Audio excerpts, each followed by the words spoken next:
Olá, surfistas da realidade! Estamos lendo o livro Transurfing, o Espaço das Variantes, do Vadim Zeland. E nós estamos já na página 35.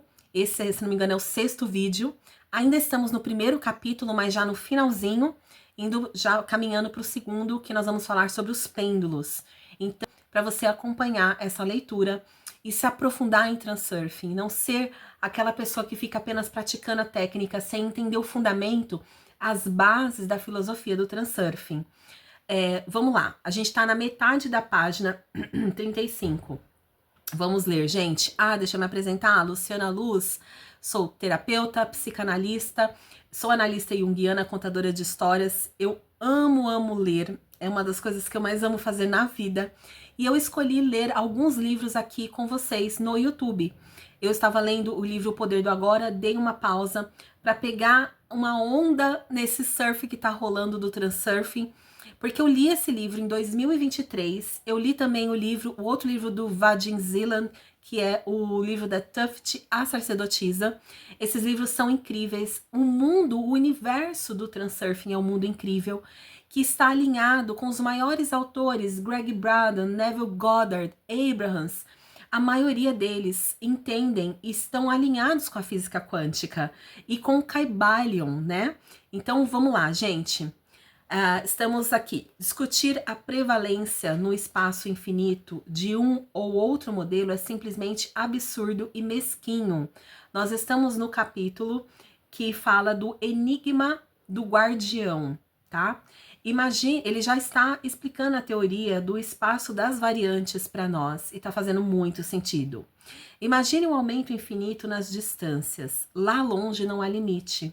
O infinito, na diminuição das distâncias, por mais estranho, também não tem limite. É o infinito, gente. Podemos observar apenas uma parte limitada no universo visível. O telescópio, bem como o microscópio, possuem os seus limites também. O infinito, na direção do microcosmo, em nada difere do infinito do macrocosmo. Existe a hipótese de que o universo visível para nós aconteceu é resultado do Big Bang. Desde então, ele estaria ininterruptadamente se expandindo. Os corpos se movimentam no cosmos com velocidade enorme, mas por outro lado, considerando distâncias também enormes, achamos que a ampliação do universo acontece muito devagar e leva muito tempo. Ele está querendo dizer que essa infinitude e essa rapidez do universo não é sentida por nós, porque nós estamos aqui na terceira dimensão. E do nosso ponto de vista, que é o pé no chão do planeta Terra, nós temos a impressão de que o universo é muito amplo, grande, infinito e que passa muito devagar.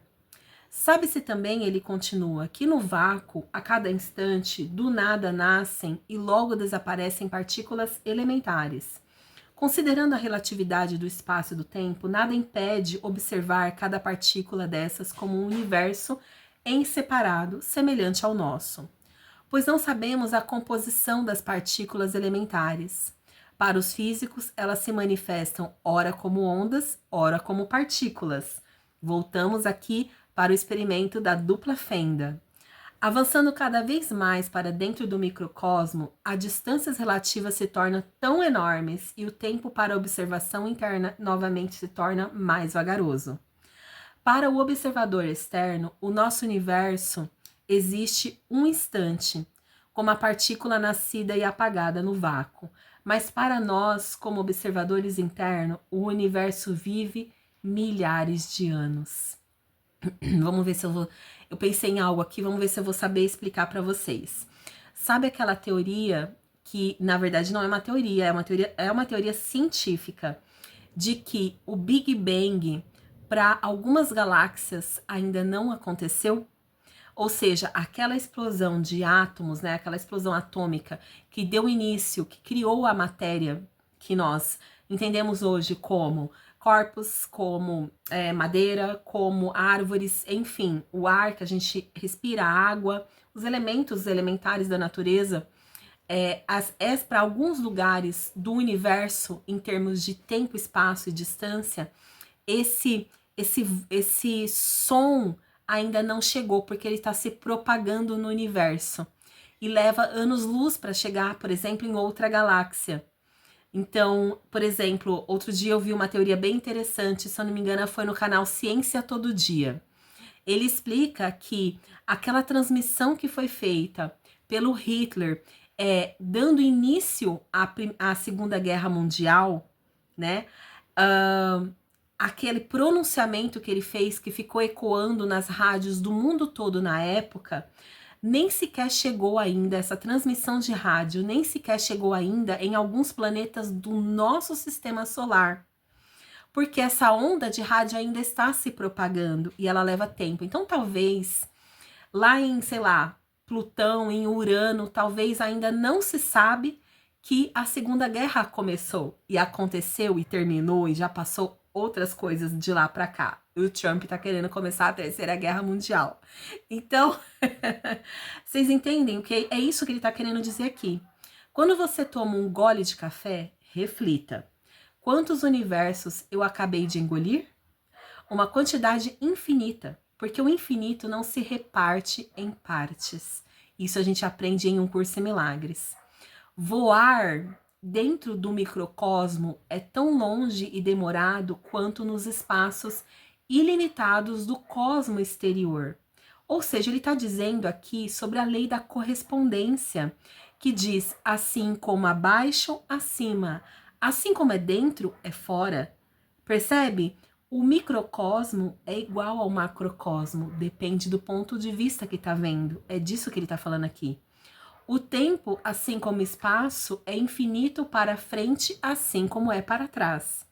Seções de tempo podem ser tão ilimitadamente pequenas quanto podem ser grandes. Qualquer ponto num trecho de tempo pode ser observado como ponto numa contagem. Para ambas as direções se estende o tempo ilimitado. O deslocamento do ponto na contagem pelo trecho do tempo nada muda, nem para frente nem para trás, ou seja, é estático. Toda essa infinitude nos mundos encaixados um no outro existe simultaneamente. O centro do universo se encontra simultaneamente em cada ponto. Por isso, qualquer ponto em qualquer um dos lados é circundado pela mesma infinitude, e todos os fatos existem simultaneamente pela mesma razão pela qual o universo está ao mesmo tempo em todo lugar e em qualquer ponto. Isso é difícil de imaginar, mas a infinitude também é impossível de abarcar com um olhar. Por mais que você se mova em pensamento pelo universo, tanto mais se estende a mesma infinitude. Existem teorias ainda mais complicadas de acordo com as quais o universo visível se transforma numa esfera finita no espaço quadridimensional. Mas isso não facilita, porque teoricamente as medidas não podem existir numa quantidade infinita. Sem a possibilidade de imaginar tudo isso, somos obrigados a nos contentar com a nossa estreita visão e fingir que entendemos alguma coisa, né? Quando ele tá falando dessas coisas bem complexas, a gente se perde no raciocínio, porque é denso, porque é infinito, porque é grandioso demais e rápido demais para nossa mente humana entender. E tem uma frase lá no Kybalion que diz que a mente finita não é capaz de compreender o infinito. Então isso já explica tudo para nós. Nós estamos tentando entender aquilo que nos concerne nessa infinitude, que é o espaço das variantes, que é o nosso espaço, para que a gente possa transitar entre realidades. Então ele está terminando aqui esse capítulo dizendo assim: muito na ciência atual é incompreensível e inexplicável. No entanto, isso não nos impede de usar seus frutos. Aplicando os princípios do transurfing, você obterá resultados surpreendentes. Vamos combinar de não nos atormentar com perguntas, porque e de que maneira isso funciona? Por que e de que maneira isso funciona? Com o mesmo sucesso, uma criança pode perguntar ao físico: por que os corpos se atraem entre si? O cientista responderá: por causa da lei da gravidade. A isso seguirá outra pergunta: por que funciona a lei da gravidade? E por que mesmo os corpos se atraem? Não há resposta. Então deixemos essa ocupação ingrata de explicar alguma coisa e vamos simplesmente usar os resultados do modelo das variantes. Não precisamos saber e entender tudo. Decorre do modelo das variantes que o ser humano cria ele mesmo o seu destino. Mesmo assim, a concepção de destino no transurfing se distingue das conhecidas. Em que ela se difere? Difere no fato de que é possível escolher sua felicidade e não lutar por ela. Difere no fato de que é possível escolher sua felicidade e não lutar por ela. Olha que legal. Não se apresse a aceitar imediatamente o modelo das variantes ou de rejeitá-lo. Simplesmente faça a si mesma a pergunta: você conseguiu muita coisa da luta com o mundo pela sua felicidade? Ele está pedindo para a gente se perguntar: o que nós conseguimos do mundo lutando pela nossa felicidade? Cada um deve decidir se continuará funcionando no mesmo espírito ou tentará outro método. Pois é, possível gastar a vida toda na luta e mesmo assim não alcançar nada. Quantas pessoas nós conhecemos que estão há muitos anos lutando e não conseguem alcançar? Não seria mais fácil fazer com que o mundo venha ele mesmo ao nosso encontro? Pois ele só se ocupa mesmo em realizar a nossa escolha. A encomenda escolhida se cumpre sempre inexoravelmente.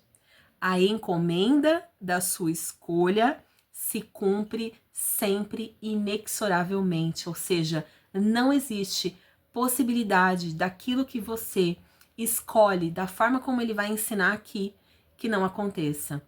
Mas a escolha não é desejo, e sim algo diferente que você vai descobrir. Os desejos se cumprem apenas nos contos de fadas. Não é à toa que se enraizou a convicção de que cumprir desejos é muito difícil ou impossível. Demos apenas o primeiro passo para a solução do enigma do guardião. Logo, logo você vai descobrir por que os desejos não se cumprem e os sonhos não se realizam.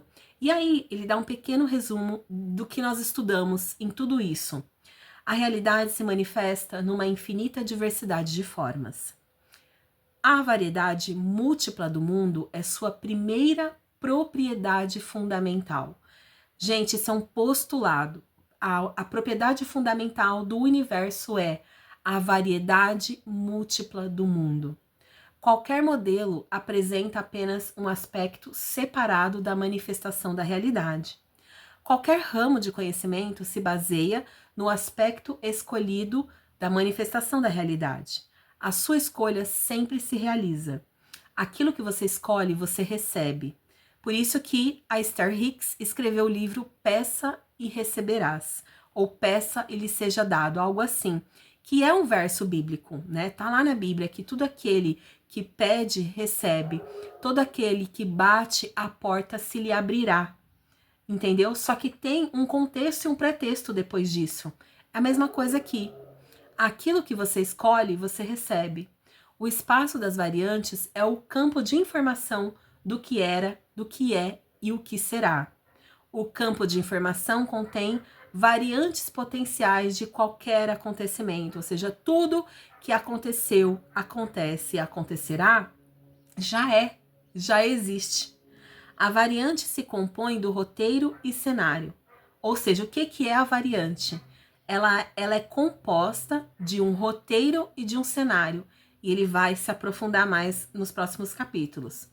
O espaço pode ser dividido em setores, em cada um dos quais existe a sua própria variante.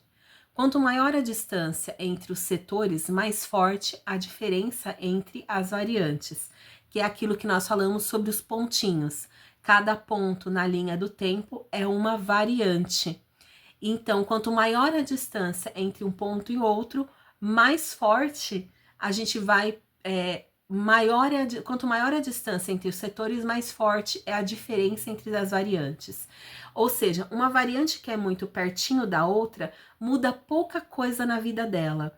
Pode ser eu, Luciana, terapeuta, só que lá eu sou formada, por exemplo, em psicologia, entende? E talvez eu tenha tido 3 filhos.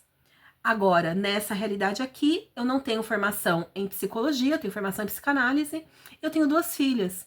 Só que talvez num ponto mais lá na frente, distante, uns 5 pontos, tem uma versão de mim que é, sei lá, formada em medicina, em psiquiatria, entende?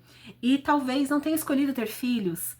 Então é isso que ele está te dizendo, que quanto maior a distância entre um setor e outro, entre um ponto e outro, mais forte muda a história, a narrativa daquelas variantes. Por quê? Porque foram feitas outras escolhas, percebe?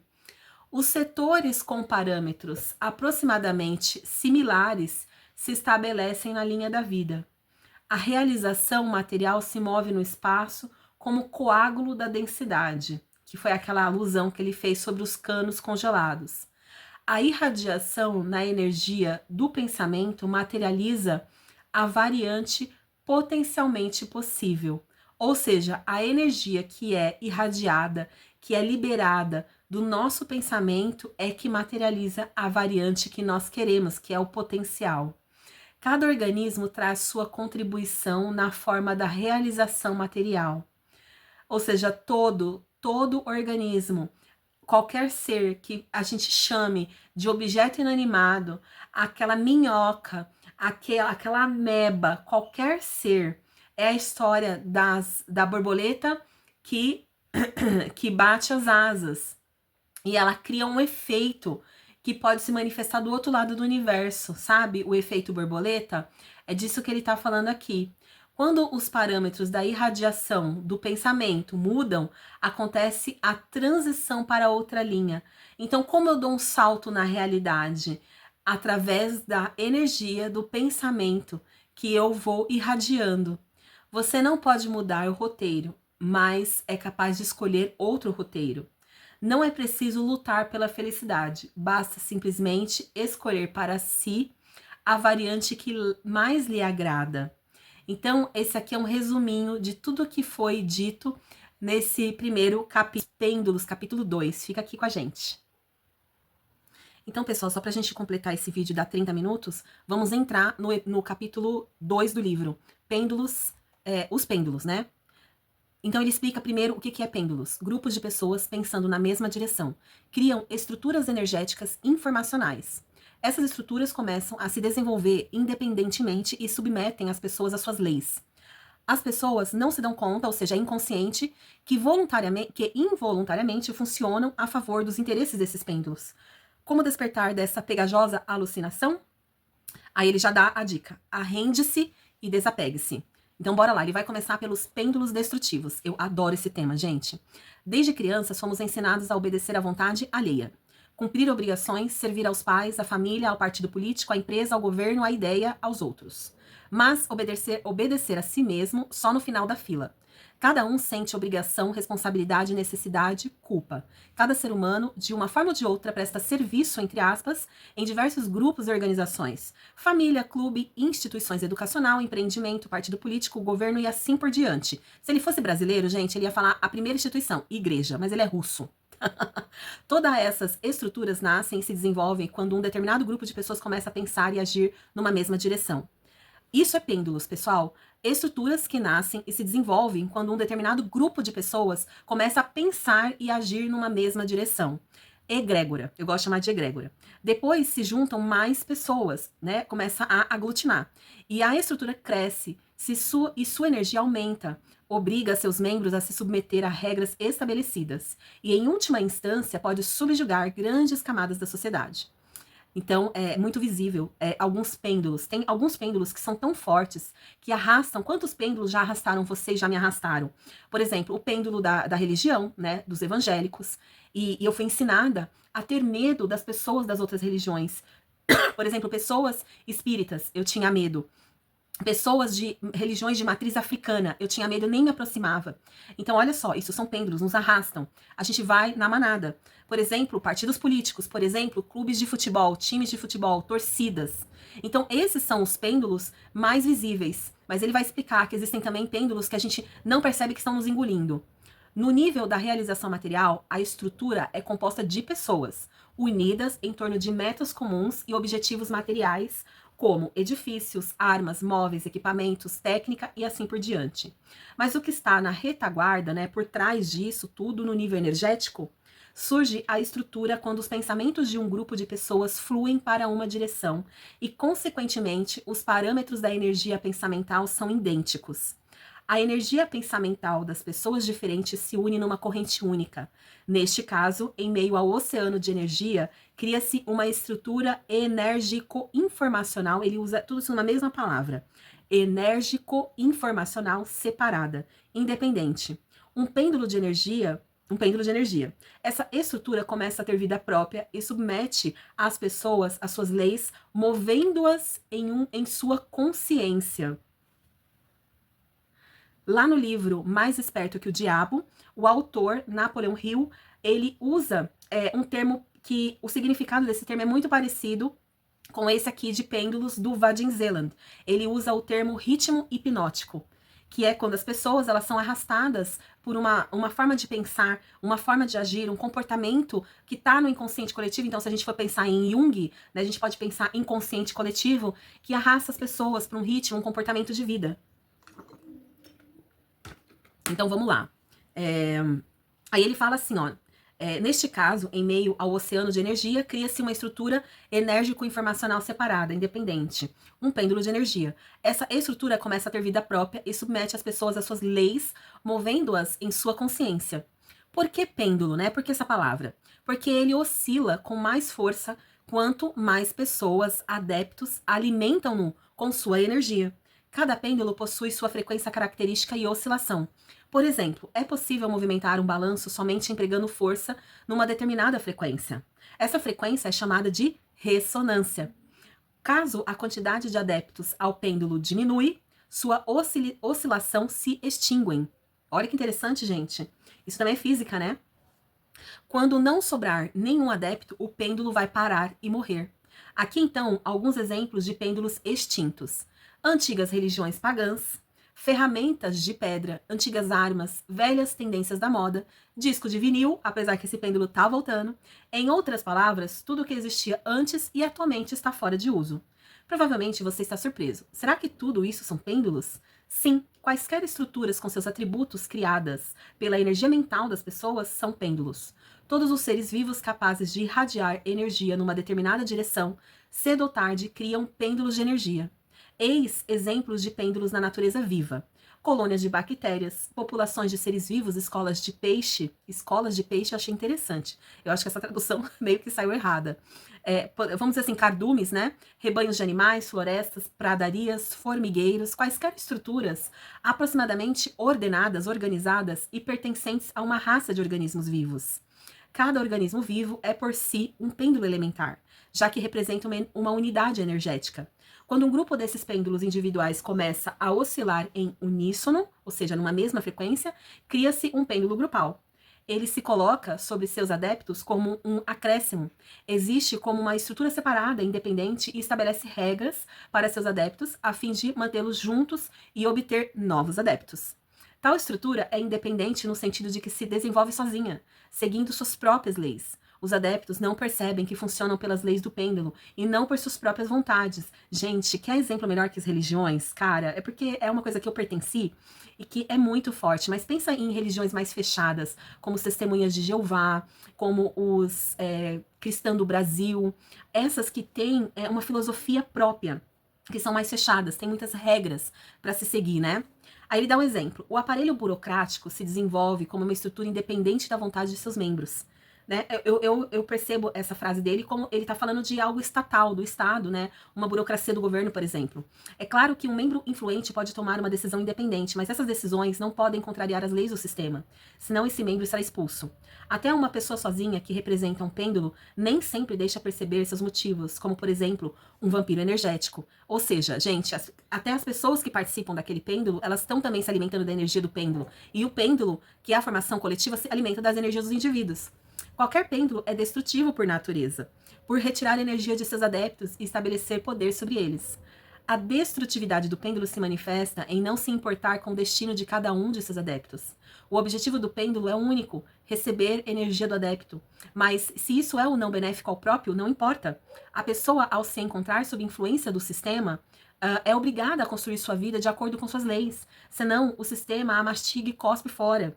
Permanecendo sob a influência do pêndulo destrutivo, toda a sua vida será rompida facilmente. Escapar sem perdas, via de regra, é difícil. Caso a pessoa tenha sorte, encontra seu lugar no sistema e se sente como peixe dentro d'água. Sendo um adepto, doa energia ao pêndulo e este a provê com meios de subsistência. Logo que o adepto começa a perverter as leis da estrutura, a frequência de sua vibração deixa de combinar com a frequência ressonante da oscilação do pêndulo. Ao não receber mais energia, o pêndulo, joga fora ou destrói o adepto dissonante. Gente, eu preciso dar um exemplo. E aí eu vou fechar esse vídeo que já vai dar 30 minutos. Olha só, eu me lembro claramente de quando eu comecei a sentir que eu não fazia parte mais... Deixa eu abrir aqui pra minha gatinha. Eu não combinava mais com a religião evangélica. Eu me lembro que lógico, como eu falei pra vocês, eu nasci nesse meio, meu avô era pastor, minha avó era missionária, meu pai era pastor. Então, eu não tive escolha. E na minha fase adolescente, eu passei um período de rebeldia, não quis mais frequentar, mas depois que eu engravidei, eu voltei a frequentar, porque a gravidez me deixava insegura, e eu falei, eu preciso me aproximar de Deus, porque a gravidez é uma coisa que mexe muito profundo, mexe muito conosco. E eu voltei pra igreja. E aí meu esposo, na época a gente casou, a gente começou a frequentar a igreja com bastante assiduidade. Porque eu tinha medo que acontecesse algo comigo ou com meu bebê. Então eu frequentava por medo. Medo do quê? Da punição. Medo de o fato de eu estar fora da igreja, Deus pudesse me punir, causando algo de ruim com meu bebê ou algo assim. Olha só, gente, que doido. Isso eu só fui ter clareza... Aí bati no microfone. Isso eu só fui ter clareza de uns anos pra cá. Na época eu não tinha essa clareza toda. E a minha gata tá quase derrubando a minha mesa. Deixa eu fechar aqui. Então, o que que acontece? Eu passei anos lá. E num determinado momento, eu comecei a questionar as regras do pêndulo, as regras da religião. Eu comecei a questionar a questão do feminismo, né? Já estava começando o movimento no meio evangélico de votar em pessoas evangélicas, em pastores evangélicos, nos diversos cargos que havia no Brasil. E a igreja que eu frequentava, o Brasil para Cristo, recebeu uma palestra num evento de mulheres daquela pastora Damares Alves. Ela veio dar uma palestra e, assim, eu achei um absurdo do início ao fim. Era muito absurdo. E eu comecei a buscar informação, a internet já estava aí. Isso era, gente, lá para 2011, mais ou menos. E eu comecei a buscar informação, sabe, sobre as informações que ela trouxe, que não fizeram sentido no meu coração. E eu comecei a pesquisar sobre o feminismo, sobre se realmente o movimento feminista era algo ruim para nós mulheres, ou era por causa do movimento feminista que nós mulheres hoje podemos votar, podemos nos divorciar, ou nos casar com quem nós queremos e não com quem o nosso pai quer, ter conta em banco, exercer qualquer profissão que a gente queira. Ela deturpava o movimento feminista como sendo algo negativo, e muita gente faz isso. E sim, o movimento feminista é um pêndulo. Na verdade, ele se divide em vários pêndulos, porque tem o movimento feminista que é pela política, que é por um movimento social de colocação da mulher na sociedade, de igualdade dos direitos civis da mulher, e tem uma parte que subverteu as ideias do feminismo. Ok, fechando essa janela porque não é sobre isso, só tô dando um exemplo. Foi aí que as minhas ideias começaram a contrastar, a não estar mais ressonante, como ele usa aqui a palavra ressonante, né? Porque para você fazer parte de um grupo, as suas ideias precisam estar em ressonância com esse grupo, senão não vai combinar. E você será expulso do grupo, literalmente. Eu me expulsei da igreja, eu saí. Porque aquilo não fazia mais sentido no meu coração. E comecei a questionar Adão e Eva, a gênese do ser humano. E eu fui pesquisar, e aí eu fui chegando a muitas outras conclusões. De que eu queria conhecer o que mais existia no mundo. Porque olha só, se nem todo mundo do mundo é evangélico, o que as outras pessoas são? Se o ser evangélico é a coisa mais maravilhosa do mundo, por que as outras pessoas são espíritas, católicas, budistas, enfim, todas as outras religiões? O que há nessas religiões que eu não sei, que eu não conheço? E por isso eu só sou evangélica, porque eu só conheço isso. Então, todos esses questionamentos foram me tornando dissonante da igreja. E eu saí, percebe? E aí depois o que aconteceu? Que é isso que o Vandin Zelan fala aqui. Logo que o adepto começa a perverter as leis da estrutura, A frequência de sua vibração deixa de combinar com a frequência ressonante da oscilação do pêndulo. E ao não receber mais a energia, o pêndulo joga ou destrói o adepto que é dissonante. As pessoas que estavam lá na igreja, que eram os meus melhores amigos e familiares, começaram a pensar mal de mim, a falar mal de mim. E até pessoas da minha própria família, tem um Fusca subindo a rua, começaram a me excluir. Eu me senti excluída e eles começaram também a me excluir. E esse é um exemplo de como a gente vai se tornando dissonante de um pêndulo. A gente continua esse mesmo capítulo, essa mesma parte dos pêndulos no próximo vídeo, pessoal. Até logo!